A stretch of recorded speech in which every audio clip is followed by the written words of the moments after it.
হয়েছে বাড়িতে নেই, ভালো হয়েছে। ওই বাচ্চাটা বাড়িতে থাকলে বাচ্চাটাকে কেউ মেরে ফেলতো। ফুটফুটে একটা শিশু, আমরা কি হত্যা মেনে নিতে পারতাম? আমরা ইতিহাসে দেখেছি, দেখেনি? সম্পত্তির জন্য, রাজ সিংহাসনের জন্য ভাই ভাইকে মারছে, পিতা সন্তানকে খুন করছে, সন্তান পিতাকে হত্যা করছে। একটার পর একটা উদাহরণ আছে। কম রক্ত ঝরেছে? একবার ইতিহাসের পাতাগুলো ঘেটে দেখ, ইতিহাসটা পড়ে দেখ, দেখতে পাবি। আর এই মুখার্জি বাড়ির সিংহাসনের জন্য সবাই উন্মত্ত হয়ে উঠেছে। টাকাটাই সব। কতটা ব্যাংক ব্যালেন্স, কত সম্পত্তি, কত প্রপার্টি, কত হাজার কোটি টাকা আছে সেটাই তারা দেখছে। সেটাই সম্পর্কের ন্যূনতম দামটুকু তাদের নেই। হার্টলেস সবাই, হার্টলেস। তার থেকে মেয়েটা গেছে, আপদ গেছে, যেখানেই থাকুক সুখে থাকুক, ভালো থাকুক। যদি কোনো অনাথ আশ্রমে। কি বললে তুমি? না কিছু না, কিছু না। ঈশ্বর যা করেন মঙ্গলের জন্যই করেন, দরকার নেই। এই মুখার্জি পরিবারে ওই মেয়েটার দরকার নেই।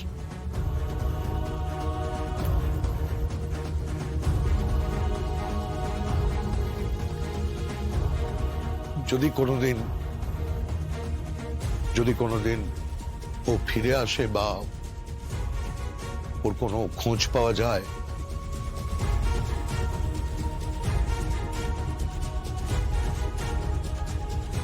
আমার খুব কষ্ট হচ্ছে, আমার ভালো লাগছে না।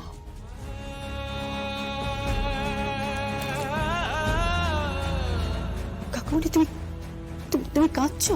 না না না না, আমি কাঁদছি না, আমি কাঁদছি না। আমি হার্টলেস হয়ে গেছি।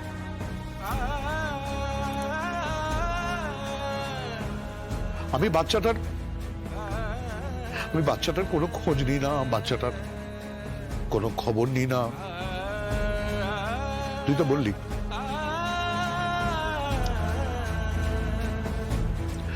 ওইটুকু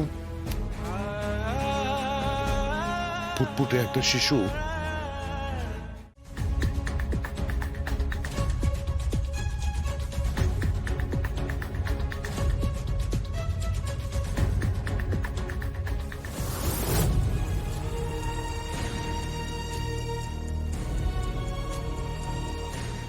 কাকুমণি তোমাকে খুব ক্লান্ত লাগছে, বিশ্রাম নাও। রেস্ট তুমি।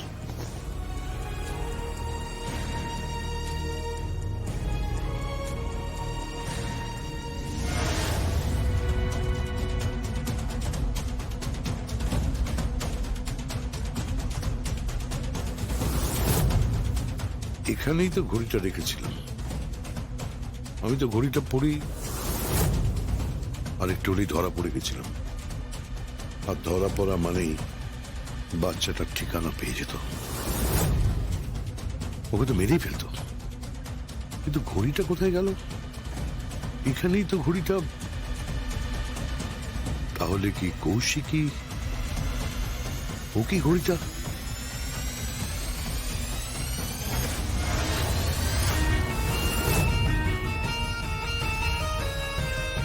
কিছু বলবি?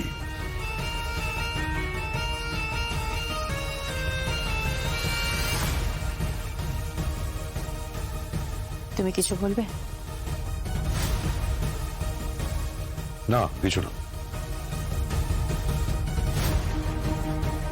তুমি কিছু খুঁজছো?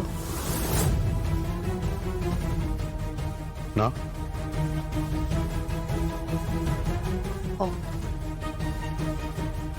Good night.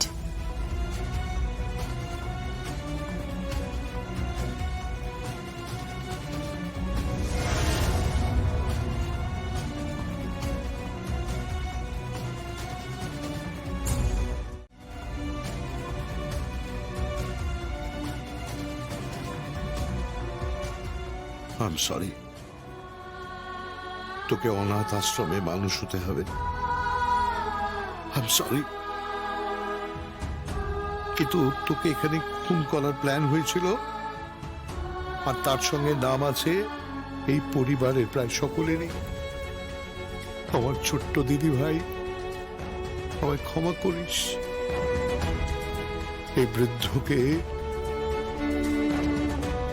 ক্ষমা করিস দিদি ভাই, দিদি ভাই ক্ষমা করিস।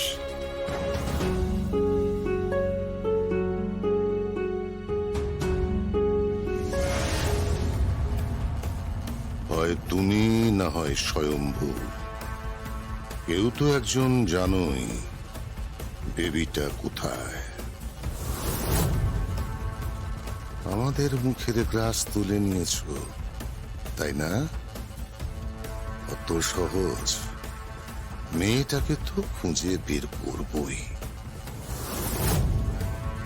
এই সম্পত্তি দুর্গা মুখার্জিকে লিখে দেওয়া হয়েছে। দুর্গা মুখার্জিকে আমাদের চাই। রাদার সব কিছুর আড়ালে বসে যে কলকাঠি নাড়ছে তার চাই।